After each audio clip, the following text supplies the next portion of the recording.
glasses on, see what I really look like, and think, oh my God, getting work.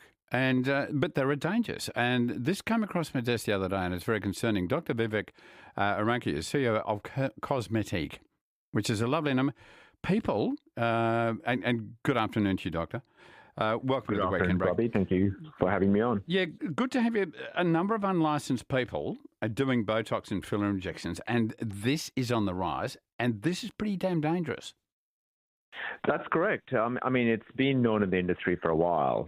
There's a lot of people who are not doctors or nurses who are injecting Botoxes and fillers that have been illegally procured, usually online, in their houses or in beauty salons. This is an issue that's known, and there's always risks associated with it. And in this case, recently, there's been 3 patients that ended up in hospital, and I think one of them in ICU. Wow. Because they got botulism about 2 weeks after they got the injection. And is it just a matter of price, Doctor? I mean, are people thinking, oh, gee, this looks good value, I'll go and get a jab? Is it that simple? Yeah, I thought about that, actually. That's a very good question. My view is that it's not, because if you look at how much Botox and fillers cost, I mean, we are Australia's first accredited cosmetic clinic. We put all our nurses through training that we pay for ourselves. Yeah. We audit 100% of patients that undergo treatment by a compliance team, and yet we offer a price beat guarantee. Okay. I mean, the Botox at our clinics is about, $40? Yeah. So it's not prohibitively expensive. So my view is that it's more of a convenience thing rather than a price thing. Now, if you look at what's happened in this case, the patients ended up getting treatment in the house of this unlicensed person. Yeah. So my view is that there's a element of convenience, and there's also an element of lack of common sense as well that could lead to these issues. I mean, in everything that we do, we have to practice judgment.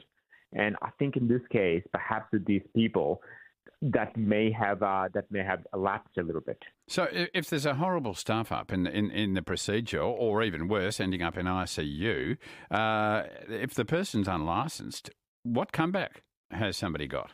That's absolutely correct. There's very minimal. I mean, it's firstly illegal for somebody to pretend to be a doctor or a nurse. Sure. On top of that, it's illegal to procure substances that are not on the TGA registry through parallel imports or parallel channels.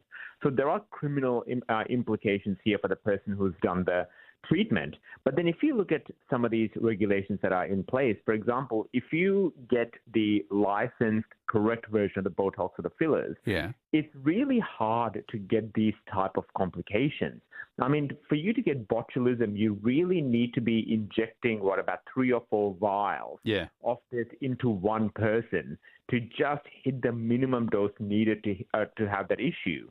So my guess here is that this person's imported something in bulk without knowing what the strength is, and treated the patients with them. I mean, you hear these stories when you go for conferences or when you speak to your colleagues in Asia, where they procure these illegal imports from other countries. But in Australia, there are very strict laws that prohibit these practices. Which leads me to another question. What if I'm going overseas and I think, oh, look, I'll get a bit of work while I'm gone. I'll come back and people will say, look, you look very refreshed after your holiday. Is there a danger in doing that as well? Should I ask, say, your advice before I go somewhere, or just not get it done at all? Don't take the risk. Yeah, look, we've got 17 clinics around the country. So the politically correct answer there would be that no, have it done in Australia. It's the safest place in the world. Yeah. However, the pragmatic answer here is there is risk everywhere, right? Okay. And if you practice common sense, I would have to say that there are some practitioners in Australia that concern me. There are some practitioners in overseas that absolutely amaze me. They're very experienced and they're amazing at what they do. Now, if a person has done their research and has applied common sense, then no matter where they are in the world, they would be able to have a safe outcome. Now, I mean, that's not to say that any medical treatment is without risk. It absolutely has risk, but a good practitioner knows how to minimize the risk, Yeah. as well as provide the patient with the aesthetically pleasing outcome here. And one of the big advantages, I guess one of the reasons why people do go overseas is because there are a variety of treatments that are available overseas that are still not available in Australia. We're only, 25 million people. So a lot of the pharma companies would actually roll out these treatments in places like America, Europe, and Asia before they bring it here. Okay. So that's one of the motivations as well for these patients. Yeah, because look, I've got a number of things I want fixed, and probably best if I go overseas. Before I let you go, injecting in the wrong place. Surely that's an awful thought, but that's full of danger, isn't it, Dr. Aranki? Absolutely. All our nurses and all our doctors have extensive training to make sure that their anatomy is spot on. If you know what you're doing, you do not inject in the wrong spot. It's a bit like driving a car. You wouldn't drive on the wrong side of the road if you know what you're doing.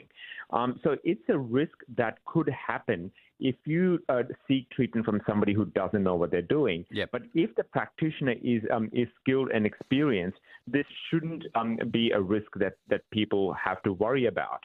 Obviously, when you're looking at aesthetic outcomes, the word wrong may be subjective in that a person wanted something that isn't achievable. But from a purely medical perspective, I think that's a very unlikely outcome if the practitioner is well experienced. Great talking to you today. Look, a lot of people are getting it. A lot of people are thinking about it. And good thing, that's fine. You do whatever you want to do. But please, there are certain paths you really should go down to. Someone like Cosmetic, they know what they're doing. They are qualified. They don't just go online and think, gee, this looks good. And, oh, look, they'll come to me. Oh, it's just around the corner. Great. Fantastic. No, don't be going down that road. Be very, very careful because it could have disastrous complications and make you look weird at the same time. Dr. Ranki, CEO of Cosmetic, thank you for talking to me today.